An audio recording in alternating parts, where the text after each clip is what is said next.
Saudara, pemilu 2024 menjadi ajang pembuktian bagi mereka yang merasa mampu untuk mengemban amanat rakyat. Di antaranya melalui jalur legislatif.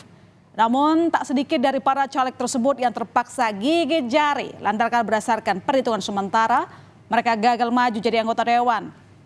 Masalahnya, kekecewaan seringkali diluapkan dengan hal yang justru mengganggu masyarakat. Nah, salah satu contohnya yang terjadi di beberapa daerah adalah dengan menutup jalan. Para caleg yang merasa tidak puas dengan hasil penghitungan suara melakukan penutupan jalan yang pastinya mengganggu akses transportasi. Ada-ada saja memang. Padahal katanya mau jadi wakil rakyat, tapi kok malah menyulitkan rakyat? Ya, seperti inilah saudara penutupan jalan yang dilakukan seorang calon anggota legislatif di desa Nuamuri, Kabupaten Ende, Nusa Tenggara Timur. Jalan antar desa di Kecamatan Kelimutu itu ditutup dengan menggunakan batako setinggi lebih dari 1 meter. Blokade jalan disebut-sebut buntut dari ketidakpuasan seorang caleg yang gagal mendulang banyak suara di wilayah tersebut. Polisi pun berusaha melakukan tindakan persuasif bersama caleg dan simpatisannya guna membuka penutupan jalan.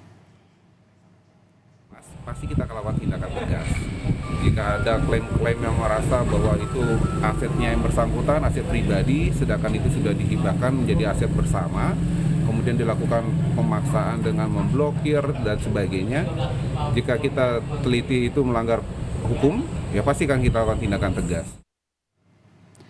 Hal serupa juga terjadi di Kampung Kadu Sereh, Desa Nembol, Kecamatan Mandalawangi, Kabupaten Pandeglang, Banten. Jalan yang merupakan akses satu-satunya untuk menghubungkan ke Kampung Kadu Parahu dan Kampung Sidang Hiang dipenuhi oleh tumpukan batu yang menutup jalan. Penutupan jalan dilakukan oleh caleg ini diduga dilakukan karena ia lantaran tidak mendapatkan atau hanya mendapatkan suara 5 di tempat tinggalnya dan 5 suara di Kampung Sidang Hiang. Sang caleg juga mengaku jalan masyarakat itu berada di lahan milik keluarganya. Setelah berkomunikasi dengan salah satu keluarga caleg, masyarakat dan pihak berwajib kemudian membongkar penutupan akses jalan tersebut. Ya, sementara itu sejumlah orang mengambil kembali tumpukan paving block di Desa Jambewangi, Banyuwangi, Jawa Timur. Sehari setelah pencoblosan, warga yang menyaksikan pengambilan paving block menyatakan paving block itu merupakan bantuan dari seorang calon anggota legislatif DPRD Banyuwangi. Namun, karena perolehan suaranya tak mencapai target, maka bantuan kembali ditarik. Menurut rencana, paving block itu akan dipasang di jalan perkampungan. Selain para caleg yang kemungkinan gagal dan berulah dengan menutup jalan, ada pula yang melakukan tindakan anarkis. Hal itu sungguh disayangkan. Di saat kemungkinan kecil meraih kursi, para caleg tersebut malah justru berurusan dengan polisi. Bahkan tak jarang pula tim suksesnya ikut ribut-ribut.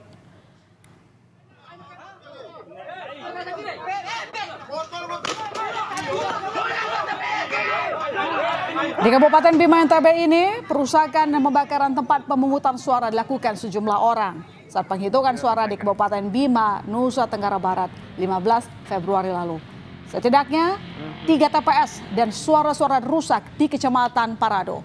Polisi pun menangkap 2 orang dalam kasus perusakan TPS dan logistik pemilu di Kabupaten Bima, Nusa Tenggara Barat. Diduga peristiwa ini melibatkan oknum caleg.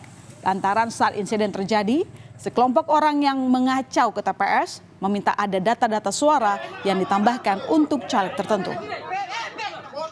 Perkembangan pemungutan suara, ya adanya peristiwa yang sudah kami dapat antisipasi dengan mengamankan 2 orang terduga pelaku. Itu yang pertama. Yang kedua, kami akan berkoordinasi dengan Bawaslu untuk melakukan penegakan hukum secara terpadu dugaan tindak pidana pemilu.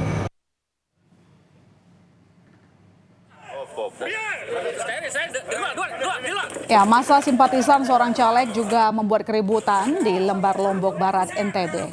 Mereka memaksa petugas panitia pemilihan kecamatan untuk menghentikan rekapitulasi yang tengah berlangsung.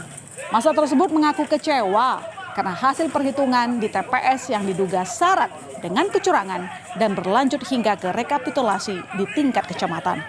Meski demikian, Petugas memastikan proses rekapitulasi berlangsung terbuka tanpa ada kecurangan. Sementara bentrokan terjadi antar dua tim sukses calon anggota legislatif di Dusun 5 Barak Induk, Desa Harapan Maju, Kecamatan Seilepan, Kabupaten Langkat, Sumatera Utara. Akibatnya, 6 rumah warga rusak.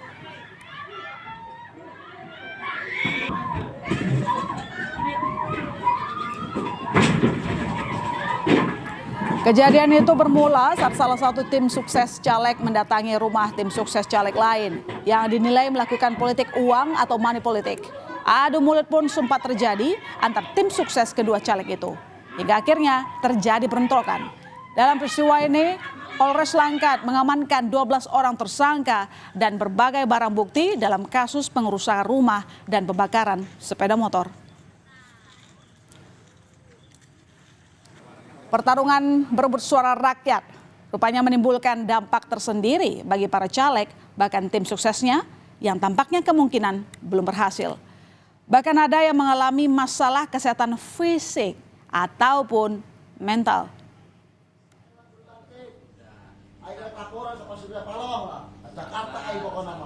Acan pokoknya dilantik, harus dilantik.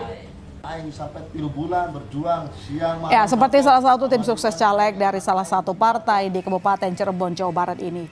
Ia mengalami depresi dan tak berhenti meracau serta meminta calon anggota legislatif DPRD Kota Cirebon yang dijagokannya segera dilantik. Guncangan yang dialami salah satu tim sukses itu bukanlah tanpa sebab. Lantaran ia sudah menjual 2 sepeda motor dan tanah miliknya untuk modal memenangkan calon yang dijagokannya.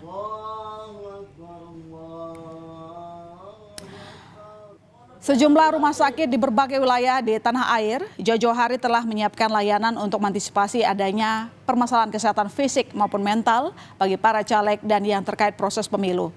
Salah satunya di RSUD Taman Sari, Jakarta Barat. 5 anggota tim ses caleg dan 3 anggota kelompok penyelenggara pemungutan suara mendaftar layanan konsultasi kesehatan jiwa di RSUD Taman Sari dan mendaftar sesi screening gangguan mental pasca pemilu. Sesi konsultasi ini dibuka untuk umum untuk mengantisipasi gangguan kejiwaan yang kerap dipicu oleh kondisi pasca pemilu.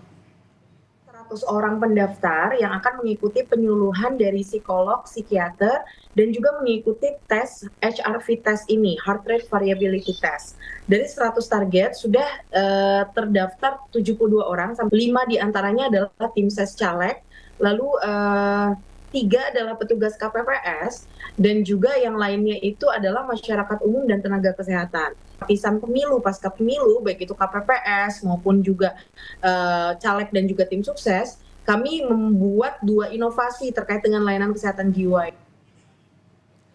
Menjadi wakil rakyat bisa jadi merupakan salah satu cara untuk bisa membantu masyarakat. Namun belum bisa mendapatkan tiket sebagai anggota dewan juga bukanlah akhir dari segalanya. Jika memang tujuannya untuk menjalankan janji-janji politik yang mayoritas untuk kepentingan rakyat, masih banyak cara yang bisa ditempuh.